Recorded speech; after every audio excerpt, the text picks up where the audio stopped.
बिस्मिल्लाहिर्रहमानिर्रहीम, अस्सलाम वालेकुम। आप देख रहे हैं program news night with Aneeqa Nisar. नाज़रीन, सियासी मंजरनामे की हलचल काफ़ी हफ्तों से बड़ी तेज़ी से आगे बढ़ती हुई नजर आ रही है और लग रहा है कि ये अब तूफान से तब्दील होती हुई सुनामी की तरफ जा रही है। और सुनामी का नारा तो इमरान खान साहब ने भी लगाया था कि सुनामी आएगी और सारी करप्शन को बहा ले जाएगी। आज भी हमें यही नारा सुनने को मिल रहा है इमरान खान साहब की तरफ से। वो नारे जो 2013 के इंतखाबात से पहले लगाए जाते थे, वो नारे जो 2018 के इंतखाबात से पहले लगाए जाते थे, वही नारे आज भी कराची में गूंजते हुए सुनाई दिए। इमरान खान साहब ने कराची में क्या फरमाया, पहले वो सुनिएगा। जब गीदड़ की मौत आती है तो वो शहर की तरफ भागता है। ऊपर वाले के ऊपर एतमाद है। इनकी जो सियासी मौत आई है, इन्होंने अदम एतमाद कर दिया है कि सिर्फ ये इनकी अदम एतमाद की तहरीक फेल होगी। ये इधर नहीं फंसे। कप्तान ने आगे की तैयारी की हुई है। मैं इनके पीछे जाऊंगा, मैं इनको छोड़ूंगा नहीं। पहला मेरा टारगेट होगा आसिफ अली जरदारी। मकसूद चपरासी वाला तुम्हारा टाइम भी आ गया है। अगले 3 महीने के बाद तुम पूरी तरह जेल में डालोगे। इनके साथ मिल गया है डीजल। ये निकले क्यों हैं? मुल्क को बचाने के लिए। मुल्क को नहीं आपने बचाना, अपने आप को बचाना है इमरान खान से। रांझा रांझा कर दीनी में आपे रांझा हुए। इमरान खान साहब कहा करते थे कि हम जो है वो हुकूमत में रहने वाले, जो पैनमा केस का मामला था तो पाकिस्तान की मुस्लिम लीग नून के वजीर आजम उस टाइम के नवाज शरीफ साहब को निकालेंगे। और अब जब वजीर आजम इमरान खान है तो अब अपोजिशन ये कह रही है कि जी हम इनको निकालेंगे। और अपोजिशन के जवाब में जो जवाब शिकवा सामने आया है वजीर आजम का, वो आपके सामने है। लेकिन इंटरेस्टिंग बात यह है कि सिर्फ बैठकें नहीं हो रही बल्कि उठक के बैठकें हो रही हैं। और उठक के बैठकें सिर्फ पाकिस्तान की हद तक महदूद नहीं अब तक, बल्कि लंदन में भी जाकर ये मामला बढ़ता हुआ नजर आ रहा है। पाकिस्तान के अंदर जो मुलाकातें हो रही हैं वो तो सामने हैं। आसिफ जरदारी साहब की, नवाज शरीफ साहब के छोटे जो भाई हैं उनकी, शहबाज शरीफ साहब और मौलाना फजलुर रहमान साहब की कल मुलाकात और प्रेस कॉन्फ्रेंस आपने देखी। आज भी मुलाकातें आपने देखी। शहबाज शरीफ साहब की प्रेस कॉन्फ्रेंस भी हुई। नॉट जस्ट दैट, आज एक अहम मुलाकात लंदन में होनी है और वो है अलीम खान साहब और जहांगीर खान तरीन साहब की। जहांगीर खान तरीन साहब के ऑक्सफोर्ड के घर में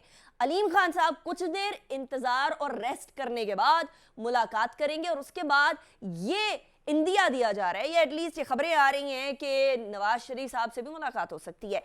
आज जब बहादुराबाद में भी एक मुलाकात हुई वजीर आजम साहब की, उन्होंने बहादुराबाद के MQM पाकिस्तान के जो हेडक्वार्टर्स है उसके अंदर मुलाकात की। उसके बाद आमिर खान साहब ने एक बड़ी इंटरेस्टिंग बात कही और उसके ऊपर ज़रा गौर मैं इसलिए आपका करवाना चाहूँगी कि उन्होंने फरमाया कि हम हुकूमत के इत्तेहादी हैं लेकिन ऑप्शंस अभी भी मौजूद हैं। जो ऑप्शंस मौजूद हैं, ये वाली जो तलवार है ये अभी भी हुकूमत के सर पर लटक रही है। कब तक लटकती रहेगी इस हवाले से भी बात करेंगे। लेकिन पाकिस्तान में अगर तो वजीर आजम इमरान खान अक्टूबर 2022 तक टिक जाते हैं तो वो सबसे ज्यादा तवील अरसे तक रहने वाले वजीर आजम होंगे। सबसे पहले तो लियाकत अली खान साहब पाकिस्तान के वजीर आजम रहे 1524 दिन तक, जो कि टोटल बनता है 4 साल 2 माह 1 दिन। उसके बाद मियां नवाज शरीफ साहब का नंबर आता है जो कि 1515 दिन रहे और ये दूसरे नंबर पर आते हैं। उसके बाद फिर यूसुफ रजा गिलानी साहब का नंबर आता है और यूसुफ रजा गिलानी साहब 1494 दिन टोटल रहे हैं। और इसके अंदर आपको याद रहे कि उनके जो बेसिकली टेन्योर था वो आगे बढ़ चुका था, लेकिन फिर सुप्रीम कोर्ट का डिसीजन आया और सुप्रीम कोर्ट का डिसीजन रेट्रोस्पेक्ट में गया तो उनके डेज 1494 बन गए। एंड चौथे नंबर पर आते हैं जुल्फिकार अली भुट्टो साहब जो कि 1422 दिन तक पाकिस्तान के वजीर आजम रहे।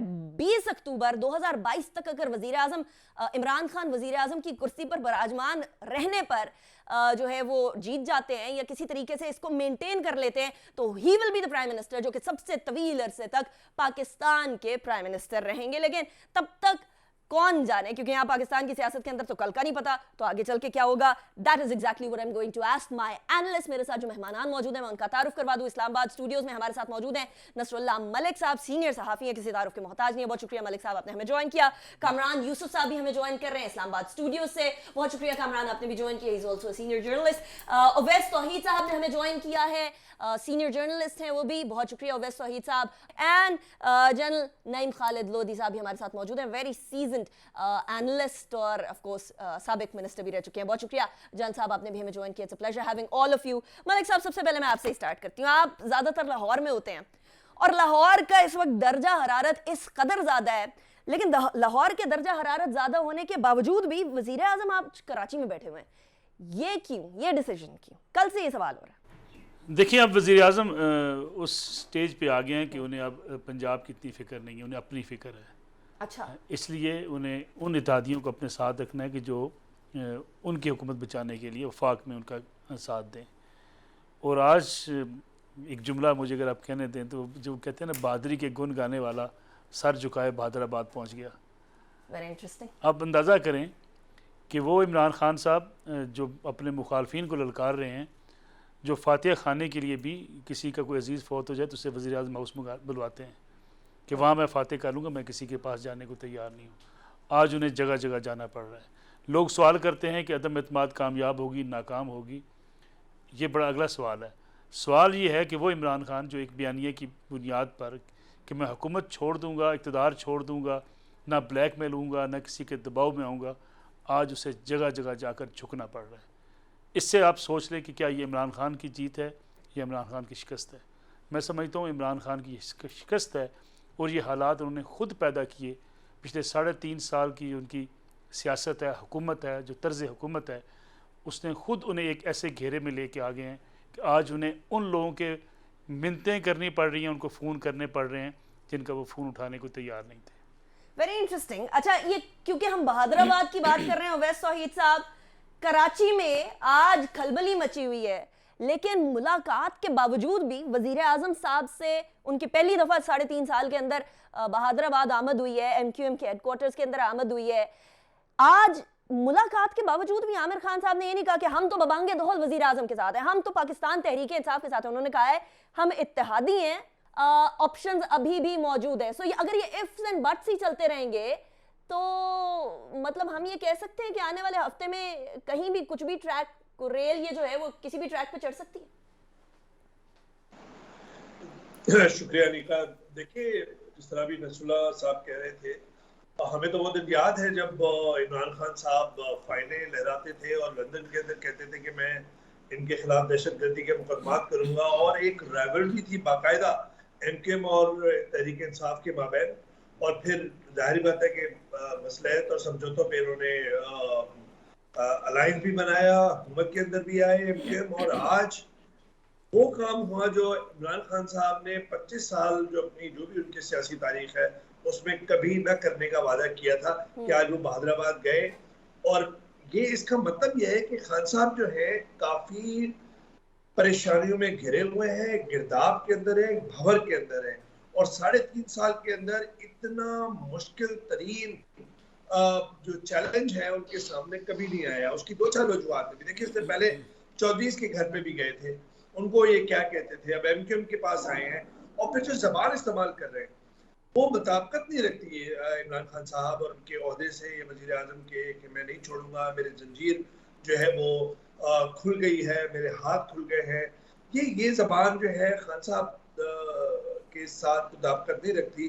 और मुझे बड़ा अफसोस हुआ ये अल्फाज उनके उससे सुन के, ये लहरा लहरा के हाथ की जो बात कर रहे हैं, ये इंतकामी बातें करने की, उनके लिए मेरे ख्याल में उनको बुनियादी इस्लाहात करनी चाहिए थी। जो वक्त गुजर गया, 3.5 साल गुजर गए, और अब मसला ये हो रहा है कि खान साहब के जितने सियासी मसाइल हैं अब उनके मसाइल हैं। यानी कि जो पहले अक्टूबर-नवंबर से पहले हम देखते थे कि एस्टैब्लिशमेंट के कांधे या एस्टैब्लिशमेंट का एक उन्हें आशीर्वाद हासिल थी कि जी ठीक है, आपके अगर मईशत के भी मसाइल हैं वो भी हम फैसिलिटेट कर देते हैं, आपके सियासी मसाइल हैं, आप जरा फोकस होके बुनियादी इस्लाहात कर लें, जो आपने $200 बिलियन लेकर आना है, आपने जो लोगों को एहतसाब की कटहरे में लेकर आना है, तो वो नहीं हो सका। और अब अक्टूबर-नवंबर के कज़िये के बाद ISI की सरबराही की तायदादी के जो मसला था जिसमें ताखीर की थी वज़ीर आज़म इमरान खान साहब ने, उसके बाद अब ये समझती है और हमें भी इस तरह के इशारे लगते हैं कि बज़ाहिर वो कुर्बतें जो हैं वो अगर ख़त्म नहीं हुई तो लेकिन एक बहुत ज़्यादा एक डिस्टेंस क्रिएट तो हुआ है, और एक इदारे की साथ को नुकसान भी पहुंचा और एतमाद को भी नुकसान पहुंचा। अब उनकी तरफ से पैगाम लगता है कि खान साहब की हुकूमत को कि भाई आपके सियासी मसाइल आपके, जो रियासत के मसाइल हैं उसके लिए 100 बिस्मिल्लाह हम आपके लिए हाजिर हैं। इसी वजह से हमने देखा कि जो स्टेट बैंक की का बिल जो था वो पास हो गया, और उसमें भी हमें पता है कि जिम्मेदार हलकों ने एक रोल अदा किया। लेकिन अब ये आगे जो रास्ता है ये तो बड़ा मुश्किल है। अच्छा अलीम ओटी, खान को आगे मनाए तो आगे के रास्ते नाराज, के बारे में मैंने बात करनी है, नाराज, व्हिच इज वेरी चौधरियों को मनाए, इंपॉर्टेंट। चौधरियों को मनाए तो अलीम खान नाराज, एमकेएम को मनाए तो फिर कोई और नाराज, और ठीक है। जहांगीर तरीन का पता नहीं कि ऑक्सफोर्ड में वो इनका साथ देंगे नहीं देंगे, जाहिर बात नहीं देंगे।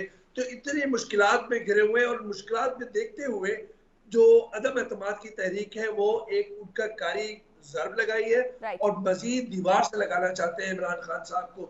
तो it's a game of nerves, but at the same time एक खान साहब के लिए एक बड़ा चैलेंज है कि वो प्रेस्टीज और self Oti, respect it is a game of nerves. Is Khan losing nerves? That is the question. General साहब, आज खान साहब ने जो अल्फाज इस्तेमाल किए हैं एज अ प्राइम मिनिस्टर नहीं, लेकिन हम ऑपोजिशन लीडर जब होते थे या वो ऑपोजिशन के एक जमात के लीडर हुआ करते थे, तब हम ये ऐसे अल्फाज सुना ज़रूर करते थे वज़ीर आज़म के मुंह से। लेकिन उन्होंने उनका स्पेसिफिक एक सेंटेंस कि आज मेरी जो जंजीरें हैं वो टूट गई हैं। अब इन जंजीरों को किस चीज़ से तशबीह दी जाए?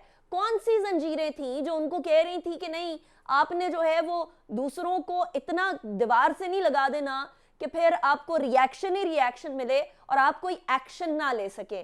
क्या ऐसी जंजीरें या क्या ऐसे हाथ या क्या ऐसी अंपायर की उंगलियां कंप्लीटली न्यूट्रल हो गई?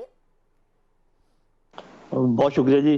देखिए, बात ये कि मैं तो अपने भाइयों के मुकाबले में कोई ज़्यादा शुद्ध बुद्ध नहीं रखता सियासत के बारे में, लेकिन जो मेरी समझ में आता है ज़रूर मैं आपके साथ शेयर कर लेता हूँ। देखिए, जो कुछ इस वक्त हो रहा है वो किसी भी सियासी प्रोसेस का हिस्सा हो सकता है। इसमें अच्छी बातें भी हो रही हैं, इसमें बुरी बातें भी हो रही हैं, इसमें कुछ बातें सामने हैं, कुछ बातें सामने नहीं हैं। जब सामने आएंगी तो पता चलेगा। जैसे आप अभी जंजीरें तोड़ने की बात कर रही हैं कि वो क्या बात कर रहे हैं।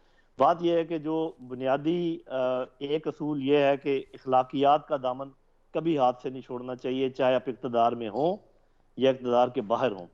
तो इस बात से मैं बिल्कुल मुत्तफिक हूँ। जो भी कोई कहता है कि इमरान खान साहब को किस वक्त कौन सी बात करनी चाहिए थी, और जो बाकी लोग हैं उनको भी साथ मिलाएं आप, कि जो आपको पता है कि मरियम साहिबा की तरफ से कैसी बातें आती हैं, और भी सब लोग, उनके कुछ लोग लीडर हैं जो बहुत चुस्ता मिजाज हैं, अच्छी बातें करते हैं, लेकिन कुछ ऐसे लोग भी हैं जो मुंह में आए वो कह देते हैं। तो जो भी ये बात करे, चाहे पीपल पार्टी का हो चाहे पीटीआई का हो, वो गलत है। इस वक्त जो सिचुएशन है वो ये कि everybody is looking for a pound of flash, कि जी मुझे इसमें कितना मिलना है।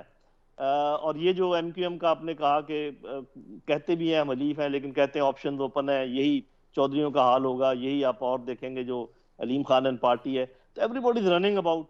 ये थोड़ी सी अफसोस होता है कि देखें, बजाय इसके कि कोई असूल की सियासत हो, बजाय इसके कि ये बात करें कि चूंकि ये काम इन्होंने गलत किया है लिहाजा हम इनको छोड़ते हैं, और वो जो अच्छे काम करने वाले हैं उन्होंने चूंकि पहले अच्छे काम किए थे उनको हम उनके साथ मिलते हैं, उनके अच्छे कामों का जिक्र भी होना चाहिए।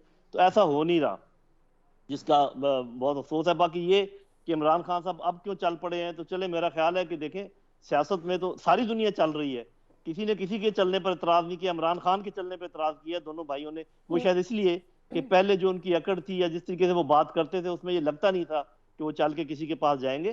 तो सब चल चल के जा रहे हैं, सबके पास जा रहे हैं। आप किसी एक का नाम लें जो कि नहीं हिला अपने घर से, तो वो ये सियासत का तरीका है। अगर इमरान खान सियासत सीख रहे हैं तो बड़ी अच्छी बात है, जितनी जल्दी सीख ले या देर से सीख ले उतना वो है। बाकी जो जंजीरें तोड़ने वाली बात है, उनके जहन में ये है, ये बात चूंकि है उनके जहन को नहीं पढ़ सकता, मुझे अंदाजा नहीं है कि वो कौन सी जंजीरों की बात कर रहे हैं। ओपिनियन क्या है जनरल साहब, ये जंजीरें किस तरफ? मैं सिर्फ एस्टेब्लिशमेंट की बात करना चाहूंगा जी। मैं ये कहूंगा कि एस्टेब्लिशमेंट ने जब भी किसी सियासी प्रोसेस का साथ दिया उन्होंने गलत किया, और जब भी वो सियासी प्रोसेस का साथ देने से गुरेज करेंगे वो सही करेंगे, चाहे किसी को बुरा लगे चाहे किसी को अच्छा लगे। मुझे ये लगता है कि अगर सब ये महसूस कर रहे हैं, अगर इमरान खान साहब भी ये महसूस कर रहे हैं और अपोजिशन भी ये महसूस कर रही है कि एस्टेब्लिशमेंट इस वक्त न्यूट्रल हो रही, तो मेरा ख्याल है बहुत अच्छी बात है, खुशाइंद बात है। इसमें ये सारा क्रेडिट इन सियासतदानों को भी जाता है कि इन्होंने अपना रवैया ऐसा रखा कि वो देखें, आप उनको बुलाते हैं तो वो आते हैं, आप उनसे बात करते हैं तो वो बात, आप उनसे बात ना करें वो किससे बात करेंगे, क्या करेंगे? अच्छा, that is a very important question. That is a very important point, general साहब। कमरान, मसला ये है कि बुलावे तो अभी भी बहुत सारे इनविटेशंस तो दिए जा रहे हैं ना। गेट नंबर 4 की शेख साहब भी बात करते हैं, वी ऑल्सो नो कि मामला कहाँ कहाँ किधर किधर मुलाकातों की कोशिशें की जाती हैं, कभी मरगला रोड तो कभी रावलपिंडी के रुख किए जाते हैं, लेकिन बुलावा आने के बावजूद भी किसी सिमत ना जाना, that is also very positive gesture. क्या ये कंटिन्यू करेगा? क्या ये कंटिन्यू करने की वजह से खान साहब की हुकूमत को कोई खतरा है, खदशा है? देखिए, सबसे पहले तो मैं अवैस तौहीद साहब की बात को इंडोर्स करूंगा कि ये जो चेंज या तब्दीली आई है, ये आई एक्चुअली नवंबर में। नवंबर से पहले आपको पता है कि वज़ीर-ए-आज़म इमरान खान बड़े खुश नसीब रहे हैं। जिस तरह की हिमायत, जिस तरह की सपोर्ट इनकी गवर्नमेंट को मिली तमाम इदारों की तरफ से, तारीख में ऐसी सपोर्ट किसी को न मिली, और अफसोस के साथ कहना पड़ता है कि ये वो कैपिटलाइज ना कर सके। लेकिन जाहिर है कि वो नोटिफिकेशन का मामला, जब वज़ीर-ए-आज़म इमरान खान ने ये कहा कि वो कानून और कायदे के तहत चलेंगे, तो शायद फैसला उसी वक्त हो गया था कि ठीक है, अगर आप कानून कायदे के मुताबिक चलेंगे तो आइंदा के बाद तमाम मामलात बाय बुक होंगे।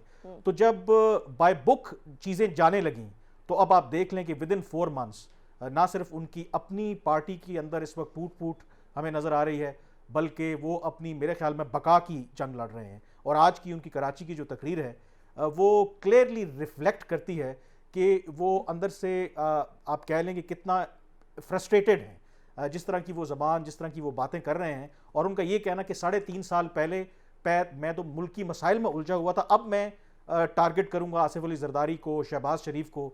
मेरे ख्याल में वो भी थोड़ी सी गलत बयानी कर रहे हैं। 3.5 साल इन्होंने इसके अलावा और किया क्या है? शहजाद अकबर साहब, आपको पता है कि आए रोज कितनी प्रेस कॉन्फ्रेंसेस किया करते थे, इतनी स्लाइड्स और इस तरह की प्रेजेंटेशंस दिया करते थे, और ऐसा लगता था कि ये तो ओपन एंड शट केस है कि कल ही शहबाज शरीफ जेल में होंगे। लेकिन वो बाद में खुद पता चला कि उनके अपने ही लोग कहते हैं कि वज़ीर-ए-आज़म इमरान खान ने इसलिए उनको निकाला कि उनको पता चला वो तो उनको मिसलीड करते रहे हैं। तो ये कहना कि वज़ीर-ए-आज़म इमरान खान का कि 3.5 साल पहले मैंने इनको मेरे पे कोई कदगन थी, मैं इनको उस तरह से टारगेट नहीं कर पाया, अब क्योंकि जंजीर उतर गई है तो मैं इनको टारगेट करूंगा, ये बिल्कुल गलत बयानी है। सिर्फ और सिर्फ इशू ये है कि 3.5 साल में जिन रिफॉर्म्स का इन्होंने वादा किया था वो करने में नाकाम रहे, जो इनको सपोर्ट इदारों की तरफ से मिली थी उन पर कैपिटलाइज ना कर सके। और नतीजा क्या निकला है कि आज मेरे ख्याल में credit goes to prime minister Imran Khan and his handlers के PMLN, जरदारी और तमाम ये रिहेबिलिटेट हो गए हैं और टोटली रिवाइव हो गए हैं। और आपने क्या हासिल किया? राइट कमरान, अभी इसी पॉइंट पे ब्रेक की तरफ चलते हैं। एक तरफ MQM है तो दूसरी तरफ PMLQ है, और PMLQ ने भी एक इशारा दे दिया, उस इशारे की भी बात करेंगे एक ब्रेक के बाद।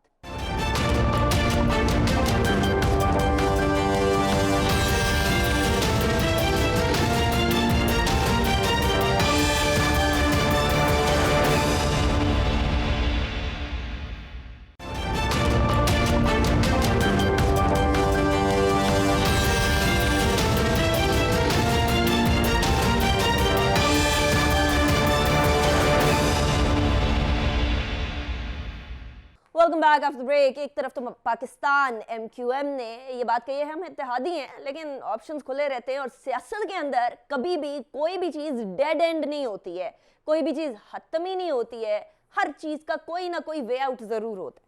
और यही वे आउट अभी PMLQ भी ढूंढने की कोशिश कर रही है। नसरुल्लाह मलिक साहब, तारिक बशीर चीमा साहब से मुलाकात होती है, वज़ीर-ए-आज़म साहब की मुलाकात के अहवाल कुछ लीक होते हैं, उसके अंदर वो फरमाते हैं कि देखें, आप अपने साथियों को संभाल लें, हम आपके साथ होंगे जब तक आपके साथी साथ होंगे, और अगर इधर उधर हो गए साथी तो फिर हम कुछ नहीं कर सकते। आज सेनेट की जो फैसल वाडा साहब की कुर्सी है उसके ऊपर 4 PTI के मेंबरान ने आकर वोट दिया।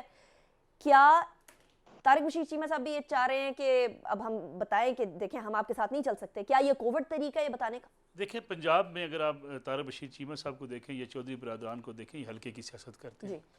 ये उस तरह नहीं है जैसे वज़ीर-ए-आज़म के इर्द गिर्द सारे नॉन इलेक्टेड लोग जो कहीं ना कहीं से, जो किसी कौंसल की सीट भी नहीं जीत सकते, वो आके बड़े बड़े ओहदों पे फायज हो गए हैं। इन्हें पता है कि आइंदा पंजाब के इलेक्शन में वोटर्स किस तरफ जाएंगे, और अगर ये इसी सूरत हाल में हुकूमत के साथ रहते हैं और हुकूमत अपनी मतलूबा तादाद पूरी नहीं कर पाती, तो उन्हें क्या ज़रूरत है ऐसी कश्ती में सवार होने की जिसके अंदर सुराख हो। MKM हो, अपना PMLQ हो पंजाब के अंदर, ये सारे हालात का रुख देखते हुए फैसले कर लेंगे। अब देखें, इमरान खान साहब जो चौधरी परवेज़ साहब को ऑफ़र दी गई थी अपोजिशन की तरफ से, उसमें ताख़ीर कर बैठे हैं चौधरी बरादरान भी। क्या वो अपॉर्चुनिटी लूज कर दी उन्होंने? मेरे ख्याल में ताख़ीर हो चुकी है। अच्छा, अब देखें, आज वज़ीर-ए-आज़म हाउस के सबसे ताकतवर ओहदेदार को हटाने के लिए भी वज़ीर-ए-आज़म साहब तैयार हो चुके हैं। कौन सा ओहदेदार है मलिक साहब? चले नाम मैं अभी नहीं लेता क्योंकि अच्छा, आजकल बता दें, सियासी है, गैर सियासी नहीं, है, गैर कौन है? सियासी है, उसके लिए वज़ीर आज़म साहब तैयार हो चुके वो हैं, जो सिग्नेचर करते हैं वो। जो जगीर खान तरीन साहब से लड़ा करते थे। अच्छा, जगीर खान तरीन साहब को राज़ी करने के लिए, उनको मनाने के लिए, अलीम खान साहब को राज़ी करने के लिए वो सारी चीज़ें करने को तैयार है जिस पे जगीर खान तरीन नाराज़ थे। अगर अब इमरान खान पंजाब में हुकूमत बचाने में कामयाब होते हैं, पीटीआई की हुकूमत, तो अब मेरा ख्याल ये है कि अब जो है उन्हें जहांगीर खान तरीन और अलीम खान ग्रुप को आगे लाना पड़ेगा। ये ऑप्शन वो इस्तेमाल करने को तैयार बैठे, इसलिए मैं समझता हूँ शायद चौधरी बिरादरान थोड़े से लेट हो चुके हैं। देखिए मसला इस वक्त ये है, जो बात अवैस साहब भी कर रहे थे, जोनस साहब बात कर रहे थे, इसमें कोई शक नहीं कि लीडर्स की ज़बान हमारे यहाँ थोड़ी सी गलत होती है, लेकिन देखना ये होता है कि किसने ज़्यादा इसको परवान चढ़ाया। ये खान साहब आज ललकार रहे थे, मुझे टीवी पे देख कर तरस आता है उनके ऊपर कि वो किस किस्म के अजीब व गरीब सूरत हाल से दो चार हैं। वो समझते हैं ये कौम बड़ी बेवकूफ़ है। जो भी कामरान साहब बात कर रहे थे, 3.5 साल किसने आपका हाथ पकड़ा हुआ था? आप तो अमेरिका में बैठ के ललकार रहे थे नवाज शरीफ का एसी उतरवा दूंगा, और अल्लाह के बंदे आप तो उसको जहाज से नहीं रोक सके, आप में क्या हिम्मत थी? आप शहजाद अकबर साहब की उन्होंने जिक्र किया, शहजाद अकबर साहब कहाँ पे हैं जो रोज़ाना एहतसाब की बोरियां लेके बैठे होते थे, प्रेस कॉन्फ्रेंस करते थे और आपका सारा टीवी चैनल को 2-2 घंटे दिखाया करता था, ना दिखाने पे धमकियां मिलती थी। आज शहजाद अकबर साहब को पकड़े ना, उन्हें निशान इबरत बनाए, अगर इतनी हिम्मत है खान साहब के अंदर। फिर खान साहब ज़रा रिंग रोड स्कैंडल को पकड़ के लाए ना, जितने स्कैंडल खान साहब के दौर में हुए, किसी एक को वो पाया तकमील तक पहुँचा सके, किसी एक को नहीं पकड़ सके। खान साहब ने इस कौम के साथ सबसे बड़ा धोखा किया है कि वो एहतसाब करना चाहते हैं। वो ना एहतसाब करना चाहते हैं, ना एहतसाब करेंगे, ना कर पाएंगे। उन्होंने कौम को देखे, कौम के लिए बड़ा आसान चूरन होता है कि मैं चोरों को पकड़ूंगा। किसने रोका हुआ? आसफ अली जरदारी साहब को नैब की कस्टडी में, भाई साहब आप वाक करवाया करते थे आपके हुक्म के ऊपर लोग अफसरान, यानी आप बातें करते हैं कि हम एहतसाब करना चाहते हैं। और ये जो जिस किस्म की ज़ुबान ये इस्तेमाल कर रहे हैं, ये सिर्फ अपने उन वोटर्स को जो कह रहे हैं नहीं, अपना कैथारसिस कर रहे हैं, अपने डिप्रेशन को दूर करने की कोशिश कर रहे हैं, और अपने उन चंद ट्विटर्स पे बैठे हुए मैं उनके बारे में अब क्या कहना चाहता हूँ, जितनी वो गालियाँ देते हैं लोगों को, उनको खुश कर रहे हैं कि मुझे यूरोपीय यूनियन हटाना चाहती है, मुझे अमेरिका उठाना चाहता है। वो भाई साहब आप तो जो बाइडन की कॉल के लिए मरे जा रहे हैं, आज के दिन तक आप इंतजार कर रहे हैं। फिर आपको पैसे मिले IMF से, कैसे मिले आपको? अमेरिका की खुशनुदी के बगैर मिले आपको? सऊदी से मिले। आपने वैसे एक यूरोपियन यूनियन वाली उन्होंने बात की, उन्होंने आज तो तस्दीक खुद कर दी, उन्होंने कहा जी मैंने खुद दुआ की है हाथ उठा के कि अपोजिशन जो है मेरे खिलाफ तरीके अदम एतमाद लाए, तो मेरी दुआ कबूल हो गई है। तो उसका मतलब बैरूनी हाथ तो नहीं है ना, उन्होंने खुद दुआ की है। यानी आप देखें ना, आज फवाद साहब भी प्रेस दुआ की उन्होंने, फवाद साहब भी आज प्रेस कॉन्फ्रेंस कर रहे थे कि आलमी एजेंडा है, वो आलमी एजेंडा। देखें फिर मुल्क की खारजा पॉलिसी ऐसे जलसों में बयान नहीं की जाती। जो आप बात कर रही थी ना कि जो स्पोर्ट है ये नहीं है, मैं समझता हूँ स्पोर्ट है ये नहीं है, सिर्फ एक जो छतरी थी ना ऊपर कि आपके ऊपर बारिश ना आए, आपके ऊपर धूप भी ना आए, शाला लगन न ठंडियाँ हवा, वो सिर्फ छतरी हटी है। तो खान साहब की ये हालत है। अच्छा, अगर छतरी हटने के बाद कुछ और हुआ तो खान साहब आपको कुछ और तकरीरें करते नजर आएंगे। ओटी ये छतरी हट जाने के बाद ये हाल है अभी। लेकिन लेट्स इफ वी कंसिडर के 5 साल मुकम्मल करती है PTI, 1.5 साल हैं, इज इट टू लेट? क्या बहुत देर कर दी मेहरमा आते आते पाकिस्तान तहरीक इंसाफ ने, या अभी भी वक्त है तसी करने का? बहुत बहुत महदूद कोई दायरे के अंदर ऑपरेट कर सकते हैं। ऑप्शंस वो बहुत ज़्यादा सफोकेशन है इस वक्त इमरान खान साहब की हुकूमत को हर महाज पर, और इतने महदूद होते जा रहे हैं उनके ऑप्शंस। आप देखिए ना कि किसको साथ रखें और किसको हटाएं। जो भी कार्ड इस्तेमाल करके सियासी लहर छोड़ देंगे किसी की सपोर्ट, चौधरी जिनके साथ हों और जहांगीर तरीन का पूरा ग्रुप, और अगर अलीम खान साहब का ग्रुप इनके खिलाफ हो जाता है, फिर भी ये मसले के अंदर अलीम खान साहब को साथ लेते हैं, चौधरी नाराज हो जाते हैं जब भी इनका मसला, क्योंकि चौधरी के साथ MQ मिली हुई है साथ में। दूसरी तरफ ये कि अभी तक इनको इत्तेहादियों से डर नहीं है। जो अलाइड पार्टीज इनके साथ बांध के दी थी जब 2018 में ये आए थे, हमें पता है कि MQM और दोनों जमातें, चौधरी बरदरान भी, उनकी जो जमात है काफली, वो भी इस्टेब्लिशमेंट के करीब तरीन है, और MQM को सिक्योरिटी इस्टेब्लिशमेंट और सियासी इस्टेब्लिशमेंट की छतरी की जरूरत थी। जो एक ये एक तनाज़ा खड़ा हुआ था अल्ताफ हुसैन के से अलग होने के बाद और तकरीर के बाद, तो वो अभी भी जारी है। उनको सिक्योरिटी इस्टेब्लिशमेंट से वो हट नहीं सकते, क्योंकि बिखरी हुई है MQM, कमजोर है MQM, वोट बैंक उतना नहीं है।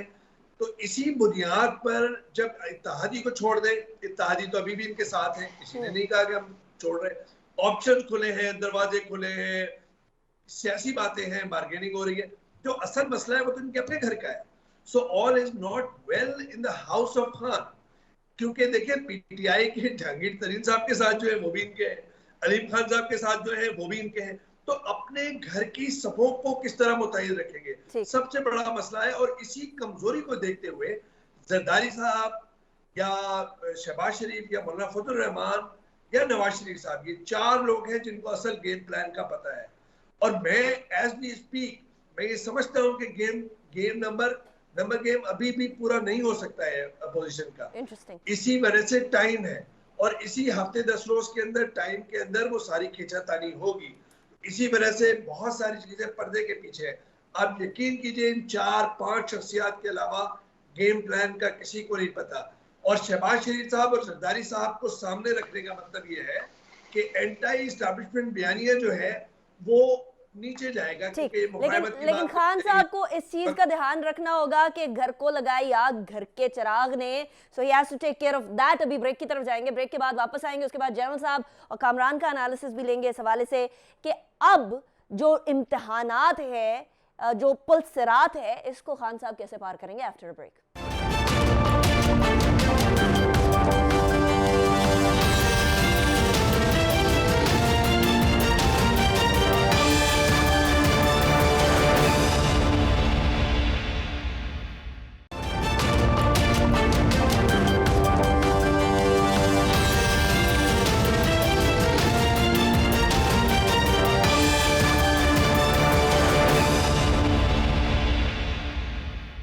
Welcome back after break.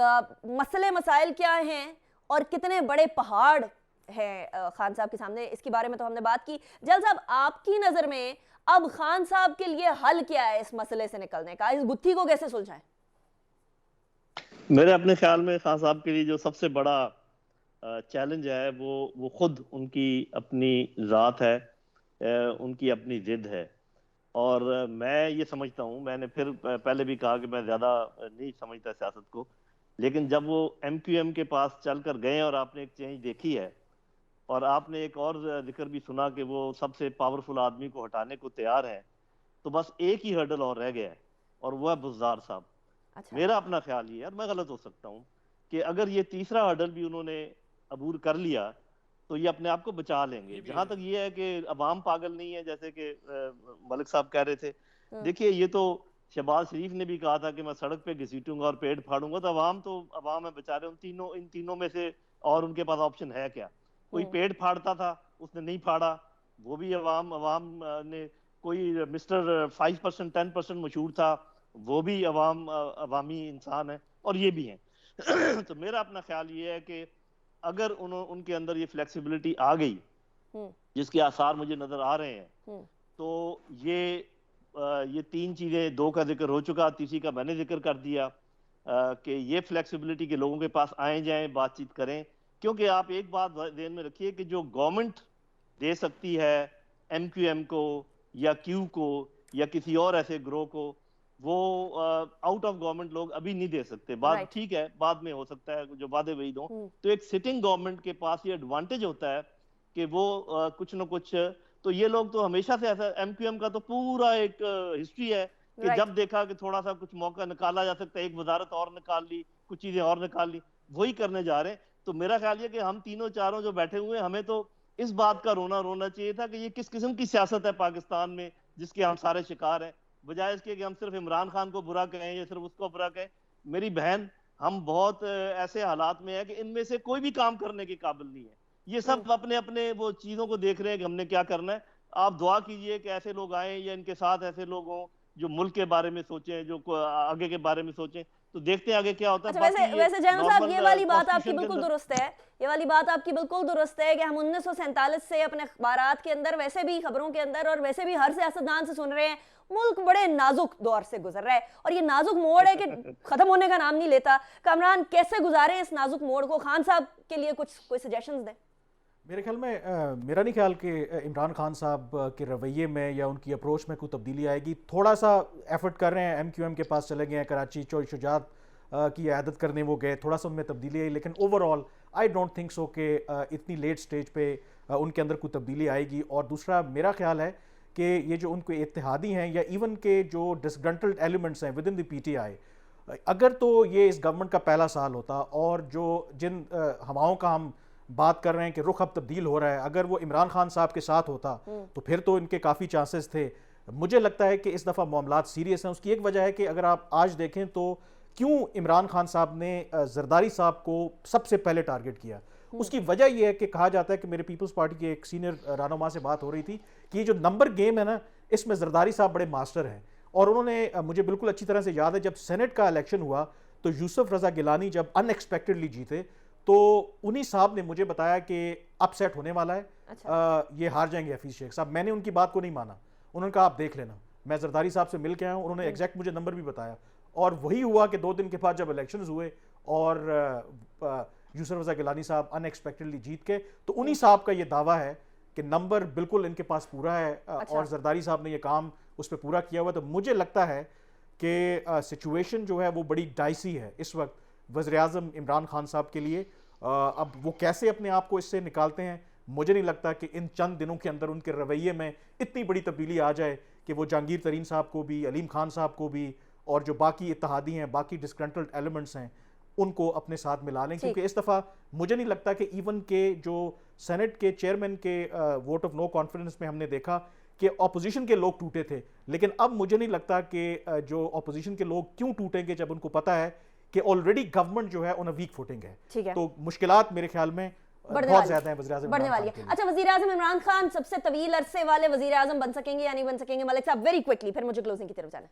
मेरे ख्याल में अभी मामला 50-50 है। कमरान साहब की बात दुरुस्त है, जरदारी साहब का किरदार बड़ा अहम है, और अगर इमरान खान साहब जहांगीर खान तरीन, अलीम खान ग्रुप को लचक का मुजाहरा करके राज़ी करने में कामयाब ना हुए तो खान साहब की वज़ारत-ए-उज़्मा से छुट्टी हो जाएगी। Very interesting. नसरुल्लाह मलिक साहब बहुत शुक्रिया, अवैस तौहीद साहब thank you very much, Kamran Yusuf साहब, जनरल नईम खालिद लोधी साहब बहुत शुक्रिया, आप चारों ने ज्वाइन किया। It was a pleasure having all of you. नाज़रीन, अभी मामला इस जगह पर है कि ना आर ना पार, आलमे बरज़ख की सी सूरत हाल है।